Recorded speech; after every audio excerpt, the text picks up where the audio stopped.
J'ai un plan avec pour l'instant deux vues à l'échelle 1/20 de mon objet et je vais commencer ma cotation. Et pour commencer la cotation, je vais créer d'autres fenêtres dans l'objectif d'avoir différentes vues et différentes échelles. Je vais par exemple créer une fenêtre, donc je crée une fenêtre rectangulaire ici à une échelle 1/40 de mon implantation, c'est-à-dire de la partie qui est ici. Donc pour ça, je crée ma fenêtre, je vais zoomer sur l'endroit qui m'intéresse et je vais spécifier une échelle bien particulière. Donc là, je suis exactement à l'échelle 1/40. Je veux éviter de faire des erreurs, donc je vais faire un clic droit, verrouiller ma vue, de manière à éviter de faire des erreurs de zoom. Et puis je vais faire des petits détails à l'échelle 1/10 de certaines zones de fabrication. Donc pour ça, je vais faire une fenêtre rectangulaire sur un point bien particulier, par exemple la tête de poteau. Voilà. Et je vais lui spécifier que je veux travailler à l'échelle 1/10. Donc là, je vais avoir des codes qui vont me permettre de fabriquer mon assemblage. Et puis je vais faire une vue de côté de cet élément-là. Alors, je vais montrer une autre astuce de travail pour faire des vues alignées.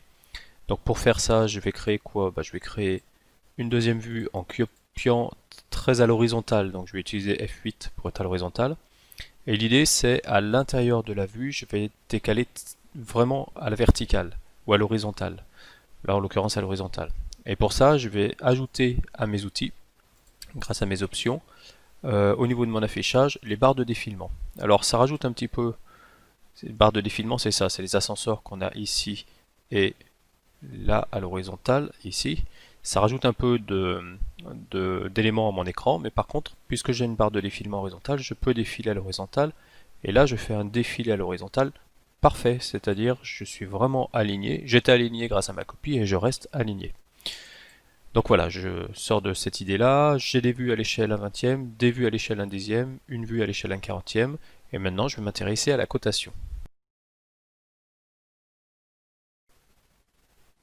Si j'ai schématisé ma tête de poteau dans cette fenêtre à l'échelle 1/20 et celle-ci à l'échelle 1/10, c'est parce qu'ici je veux mettre ma tête de poteau dans son environnement et mettre des informations plutôt d'anthrax et de hauteur de portique, alors qu'ici je veux mettre ma tête de poteau relativement près, vue d'assez près, de manière à pouvoir donner des cotations de fabrication. Donc les informations ne sont pas les mêmes. Donc j'ai une notion de contexte. Ici je suis dans un contexte 1/20, là je suis dans un contexte 1/10. Et c'est ça la base de la notion d'objet annotatif. Donc ce qui m'intéresse pour l'instant, c'est de faire de la cotation annotative. Sachez qu'il existe d'autres objets annotatifs, des hachures, des blocs, du texte, etc. Donc je vais dans mon objet. Dans mon objet, encore une fois, mon poteau n'est représenté qu'une seule et unique fois, du moins ma tête de poteau. Et ce que je vais faire, c'est que je vais apporter des cotations. Donc je ne vais pas prendre le style de cote par défaut d'AutoCAD qui est le ISO 25, qui n'est pas pratique et qui accessoirement est erroné, mais je vais plutôt utiliser un style de cote bien particulier qui est le style de cote annotatif. On le distingue avec les petites étoiles de ninja là qu'on reverra à pas mal d'endroits sur d'autres outils. Donc je suis maintenant en style de cote annotatif. Annotatif vous dit vous travaillez dans un contexte. Et je vais spécifier mon contexte de travail ici, de dire je veux faire une cote pour l'échelle 1/20. Et donc quand je veux faire une cote pour l'échelle 1/20, je vais coter par exemple l'anthrax entre ces deux poteaux. Je vais poser ma cote ici. Et puis il y a d'autres informations que je vais mettre plutôt dans le contexte de l'échelle 1/10. Donc je choisis mon contexte 1/10 et je vais mettre d'autres informations. Alors volontairement je vais mettre une cote qui n'est pas forcément très intéressante, mais ça me permet de comparer. Ici la largeur, donc des informations plutôt en vue de près qui vont me permettre de fabriquer.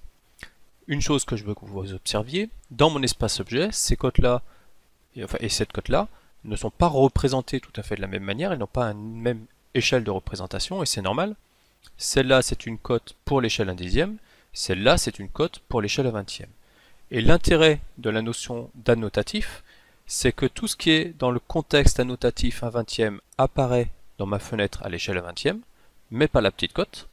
Et tout ce qui était annotatif dans l'échelle 1/10 apparaît dans l'échelle 1/10, mais pas ma grande cote. Donc tous les objets que vous allez créer dans un certain contexte vont apparaître dans ce contexte, mais n'apparaîtront pas dans l'autre contexte. C'est ça l'idée de la cotation annotative.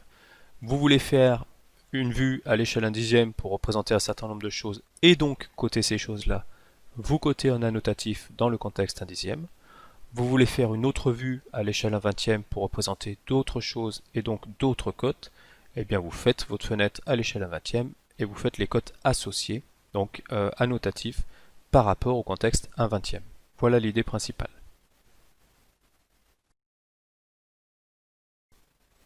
Je vais m'intéresser à d'autres types d'objets annotatifs qui peuvent être utiles.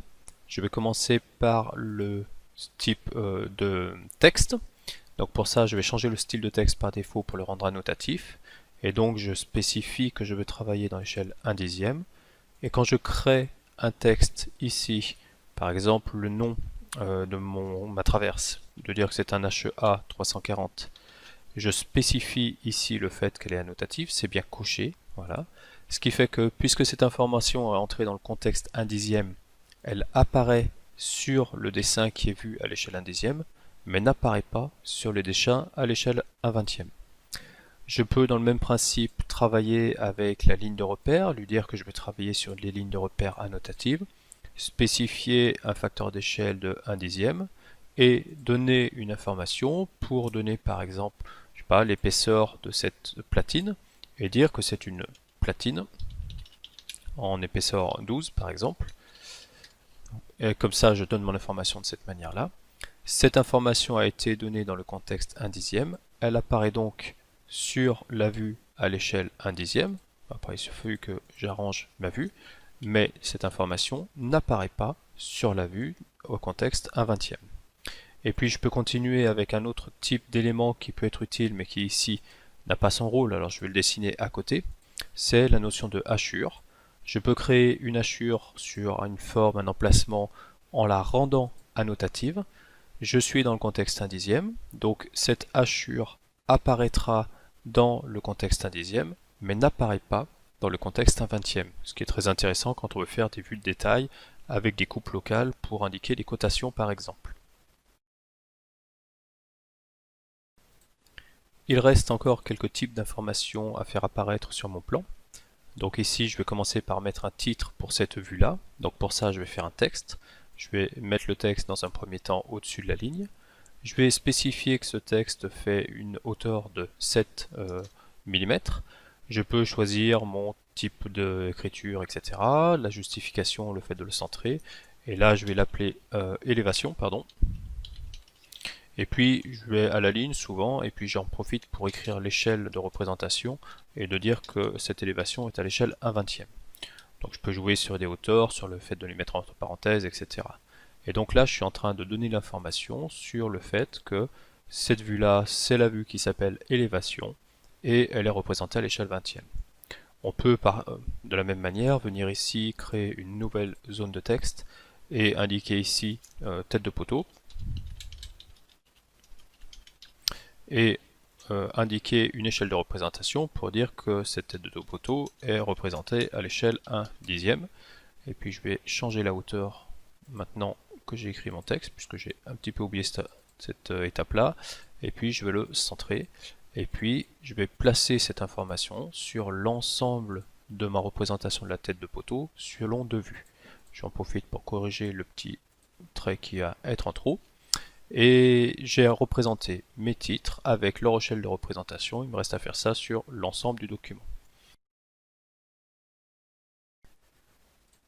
Il me reste évidemment beaucoup d'informations à faire apparaître sur ce document pour avoir un plan exploitable, mais je veux quand même prendre le temps de faire un aperçu avant impression pour me rendre compte d'un certain nombre de choses, notamment le type, la forme ou l'échelle de représentation de cette cote-là, qui est ici pour un dessin à l'échelle 1/20, est exactement la même que cette cote-ci, qui est ici pour un dessin à l'échelle 1/10. Cette notion-là, je ne l'ai pas gérée, enfin je l'ai gérée par le fait de prendre mes cotes annotatives.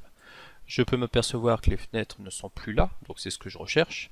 Je peux m'apercevoir que moi j'aime bien faire des petites vaguelettes là pour spécifier que j'ai fait des petites coupes, donc je vais vous montrer comment faire ça. Et puis je m'aperçois aussi que des épaisseurs de traits sont bien représentées et sont bien présentes. Voilà, ça c'est quelque chose que je vois bien sur mon aperçu avant impression et je prends le temps de le vérifier avant de lancer une impression. Donc je vais quitter mon aperçu pour vous expliquer comment je fais par exemple mes petites vagues ici. Donc je vous rappelle que j'utilise l'outil Spline, j'aime bien utiliser cet outil.